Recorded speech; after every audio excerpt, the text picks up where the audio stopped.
Hello friends, I welcome you all to our channel Board and Beyond. So friends, today we are going to start a new chapter by name Real Numbers, right? So before we actually start the chapter in proper, that is Real Numbers, I thought of taking up a small session in which I will explain you what are the different types of numbers or different categories of real numbers, or basically how real numbers are divided into natural numbers and then your integers, whole numbers and other things, right?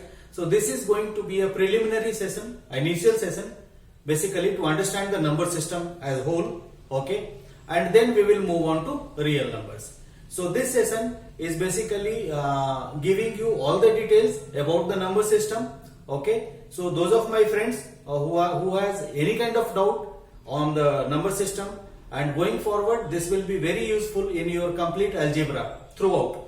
Maybe here today or maybe 11th standard when you understand sets and other things, okay, this concept will actually hold good there also and it will help you there also, right friends?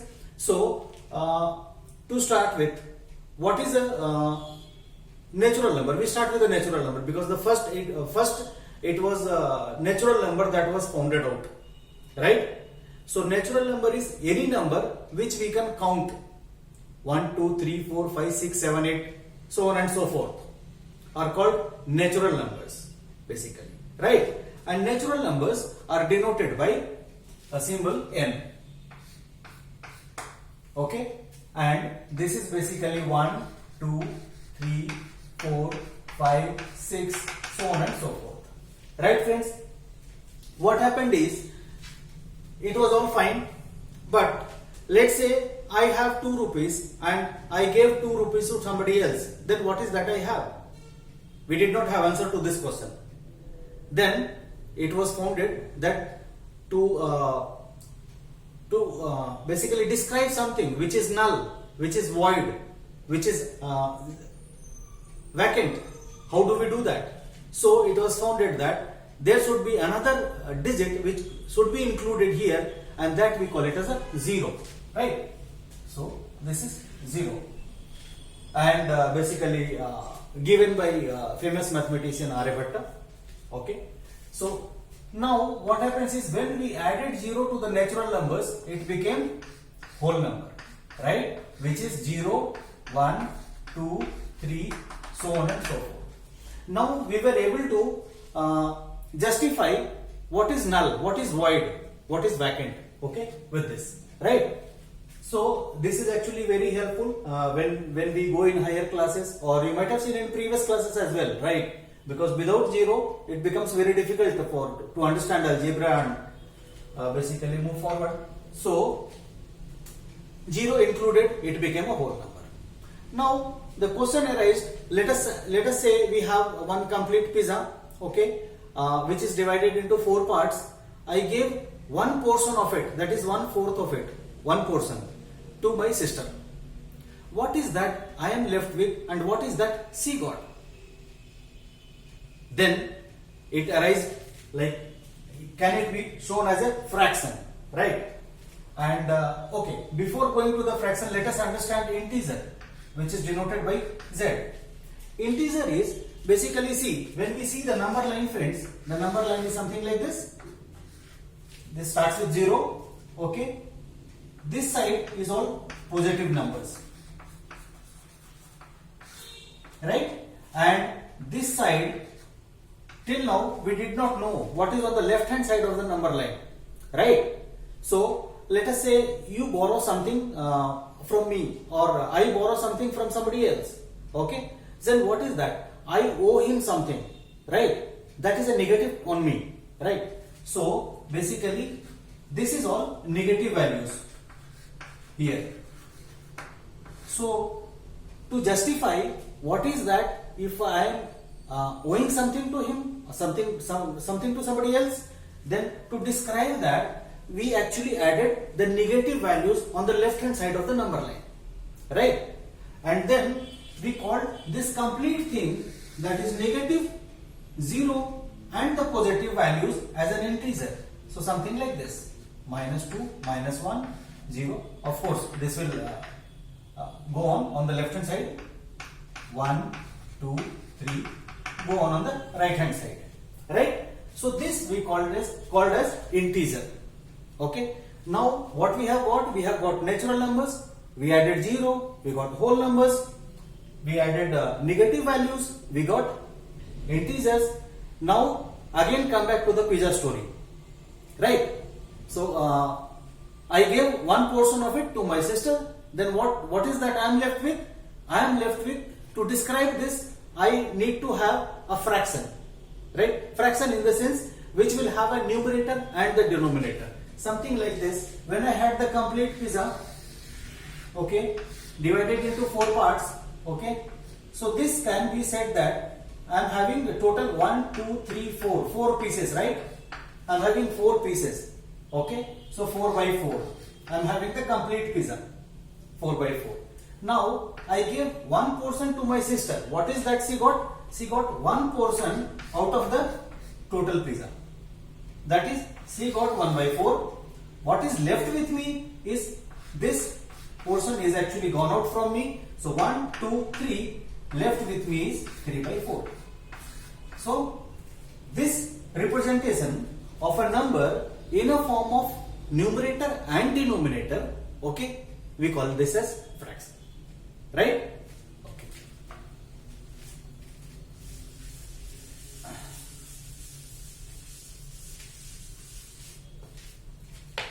Right.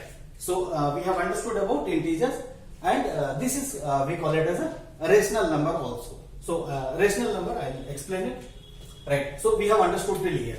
Now coming on to the rational number. What is rational number? So rational number is basically a fraction, okay, or any number which can be given like in the form of p by q, okay, or which can be described in the form of p by q, where p and q both are integers, okay, but q is not equal to 0. Something like this, right? Let us say 2 by 3. So what is happening here is that this 2 by 3, okay, so let's take it this way, better for understanding. Let's take it 0.5, right? So 0.5, can we write it as 0.05 divided by 10, okay, placing 1 here and 1 digit after the decimal, right? Can we basically solve it to 1 by 2, right? So 0.5 can be represented in the form of p by q, where 1 is equal to p and this is equal to q, and q is not equal to 0, and 1 and 2 both belongs to integers, right, or real numbers. Both are okay, right? So you getting it? Sorry, not real numbers, integers, okay. So okay, this symbol whatever I have used is basically belongs to, right, the symbol which I have used here. So friends, a fraction is, or a rational number is a number which can be represented in the form of p by q, where p and q are both integers and q is not equal to 0, because once q becomes 0, this tends to infinity, something like this. Let us say 2 by 0. So this is not defined, we call it as infinity, right? 2 by 0 is not defined. Division by 0 is not defined, right? So this portion is okay. Now moving on to irrational numbers. So yeah, before that I just wanted to tell you, just wanted to highlight you that 0 here is the only integer which is neither positive nor negative, okay, please keep it in mind. 0 is the only integer which is neither positive nor negative. Rest all will be either positive, either negative, either positive or negative, right? So we have understood till rational numbers. Now moving on to irrational numbers. What are irrational numbers? So basically, friends, let me just write it off here. Okay. So any number, okay, I'll basically okay, let me do one thing. Real numbers, let me divide and show it to you. how you can do. So the first one is rational numbers.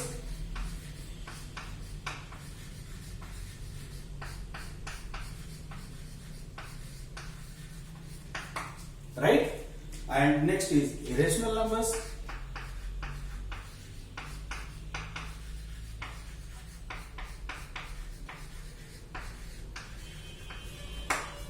And third is transcendental numbers.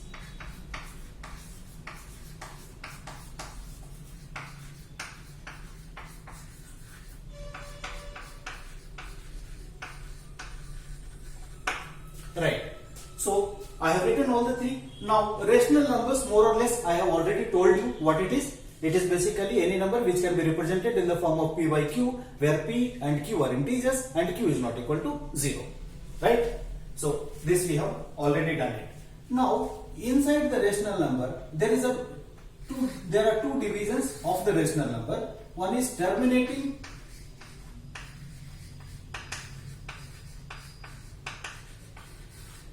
and another is recurring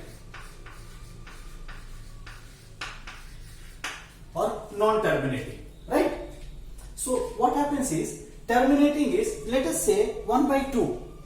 When we divide 1 by 2, it terminates. Let me just do it here. 1 by 2. We can write it as 0.5. This division ends after one digit, right? Let us say we divide 3 by 4. Okay? So 3 by 4 is nothing but 0.75, right? When you do the actual division, you will get 0.75. So that means this division terminates after 2 points, after 2 digits of decimal, right? So these all are called terminating decimals or terminating rational numbers, right? But there are certain rational numbers which will not terminate, right? For an example, 1 by 3. You try dividing 1 by 3. It will be 0.333333. It keeps on going on, right? 1 by 3 or let's say 1 by 7. You keep on dividing, right? So this keeps on going. This 1 by 7, yeah, this will also repeat. This is not terminating. Okay, so recurring is nothing but 1 by 3, where is equal to 0.3333, so on and so forth, right? We write it as 0.3 a bar over it, okay, and we don't write all the 3's. That means this 3 keeps on repeating, so we represent it like this, something like this, right? So that means this 3 will keep on repeating, it will never end. So this is called recurring rational number. So rational number has got two classifications, one is terminating and another is recurring, right? Now coming on to irrational numbers. What is irrational number? So the decimal form of irrational number are non-recurring. You are getting my point? Non-recurring. I will explain.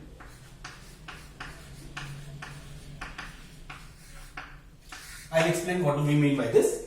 Okay. So when we do this, okay, this 3 keeps on repeating, right? But let us say I have to find the square root of let's say root 2. Square root of 2.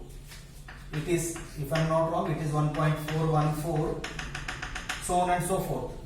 When you see the pattern on the right hand side of the decimal, pattern of the digits on the right hand side of the decimal, this will not repeat. That means you will not be able to represent that in this format. You are getting my point?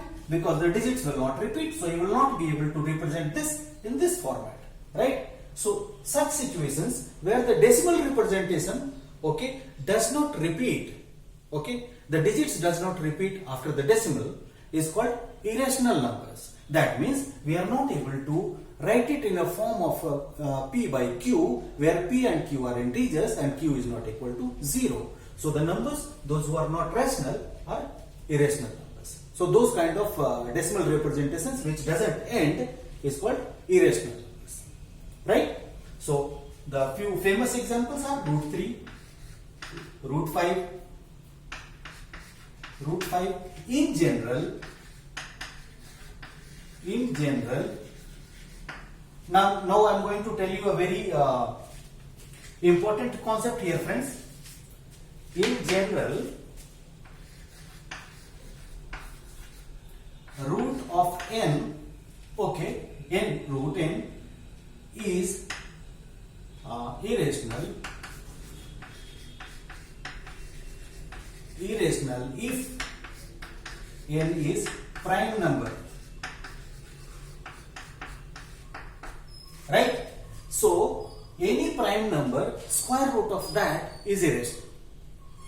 You're getting my point? For example, root 3, root 5, root 7, root 11, root 13, root 17, like that. So any prime number, square root of that is irrational number.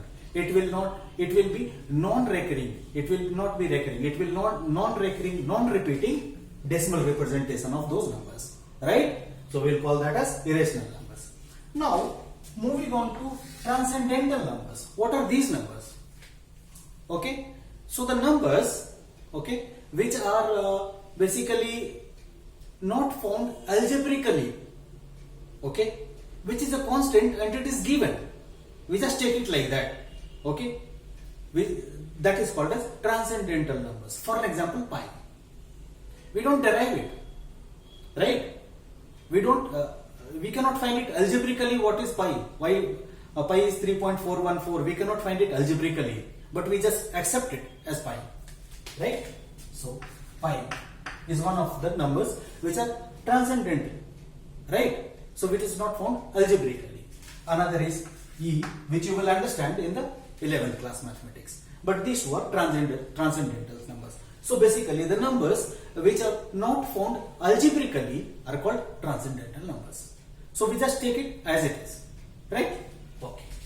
Then moving on to okay. So I guess you are through with this concept, this, and a future concept, this, which is coming up now, which I'll tell you now. Co-primes are important because you will have to prove, let's say root 2 is an irrational number, prove root 2 is an irrational number, prove root 3 is an irrational number, or prove root n is an irrational number given n is a prime number, right?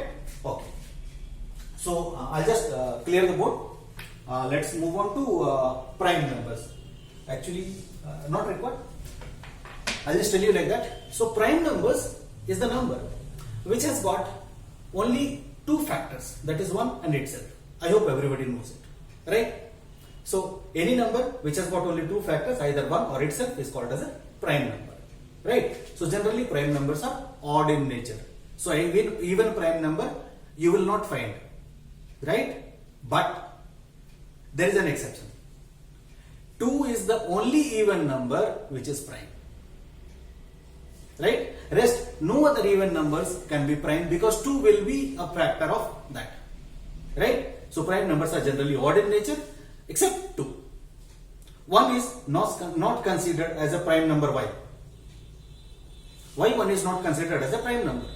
Because a prime number should have at least two factors, 1 and itself, but 1 has got only one factor, that is 1. That is why 1 is not considered as a prime number, right? Neither 0. 0 is also not a prime number. It starts from 2, 3, 5, 7, 11, 13, 17, 19, like that. You getting my point? Okay. So we understood what is prime numbers as well. Now let us understand what are co-primes, right? So what happens, friend? Two number, okay, or a pair of number are said to be co-prime, okay, when they have got only one common factor, that is 1. That means the HCF, highest common factor, for both these numbers, the pair of numbers, will be 1, right? When the two number has got HCF as 1, we say that they are co-primes. That means they share only one common factor, that is equal to 1. Rest no common factor in between the two. The two primes can be, for an example, 5 and 13, right? are two co-primes. Let's say 5, 13. This will have only one as a common factor. 6 and no, 6 and 9 will not happen. It will have 3 also as a common factor. So let's say 6 and 7. 6 and 7 will be co-primes. Now let me tell you, I'll have to rub it because I want to write something which is important for your understanding point of view. This much of space is enough. So any two consecutive numbers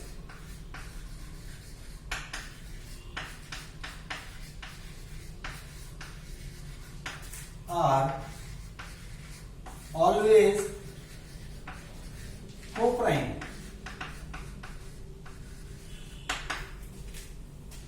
I hope you are getting it. What I mean to say. 4, 5 are co-prime. 5, 6 co-prime. 13, 14 co-prime. Like that. Any two consecutive numbers will be co-prime. Always. They will share only one as a common factor. And HCF of those numbers will be 1 only.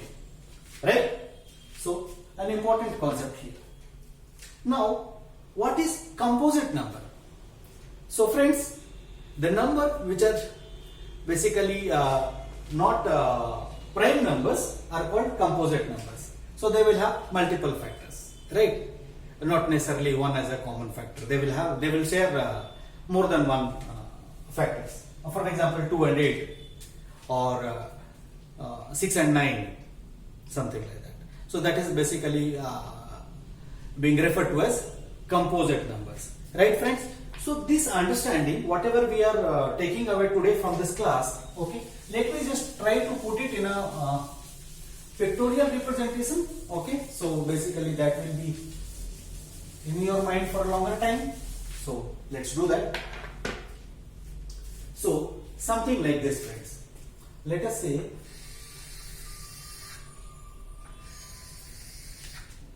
this is a complete real number.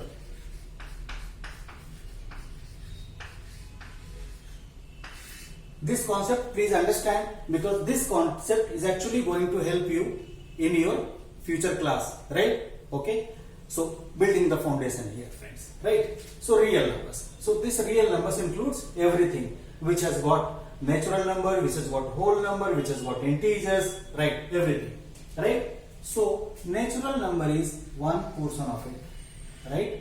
That is natural numbers here, n, which includes 1, 2, 3, 4, 5, 6, 7, 8, 9, 10, something like that. Okay.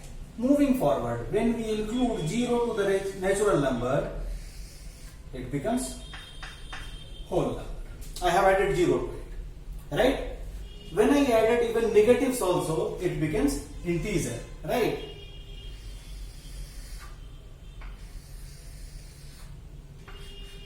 I added negative also in this. It becomes integer, right?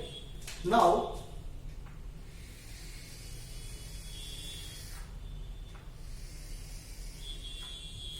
okay, I added fractions also in this, right? So it becomes rational numbers. So rational numbers are basically denoted by Q. If I have missed it out, then I have just written it like that. Okay, so this becomes rational number. Now there are some numbers still left, okay, which is here, which is called Q dash, and Q dash is what? Irrational number.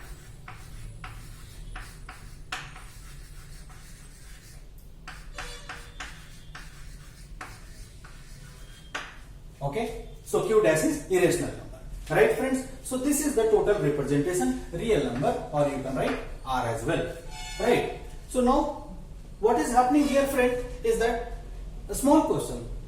I'll just give you, can irrational number be represented on a number line? Can it be?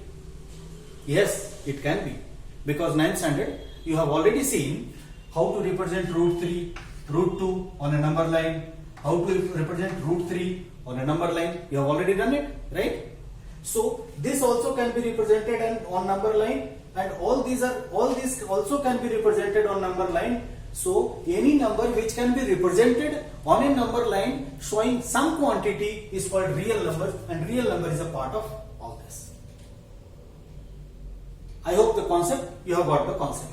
So this concept you are taking away from me today, which will actually help you understanding this chapter. That is the next session which I will be taking. Okay, and further it will be helping you in your future studies as well, because when you understand when you try to understand sets and subsets, so this concept or this diagram will actually help you. Okay, so I'm not getting into that now, so let's get into that when I'm taking up mathematics for 11th standard, not now, right friends? So this is all from me today. So let's meet up in the next session. So till the time, next session will be basically on proving of real numbers, root 2, root 3, root 5. I'll just take one or two examples because I guess you have done it multiple times, and by this time like you would be perfect in doing all that. Okay, so I just took up this chapter because I wanted you to have a little depth knowledge of number system, that is what is real number and everything, because this is actually going to be there with you for a longer time in your 11th standard and your subsequent classes, right? And whenever you come across algebra, this will actually come in. Okay, this is not going to leave you. Okay, so friends, with this I'll close the session here. So let's meet up in the next session. So till the time we meet next, be happy, be safe, keep learning with us, keep enjoying with us. God bless you all. Make your parents proud. Thank you. Bye.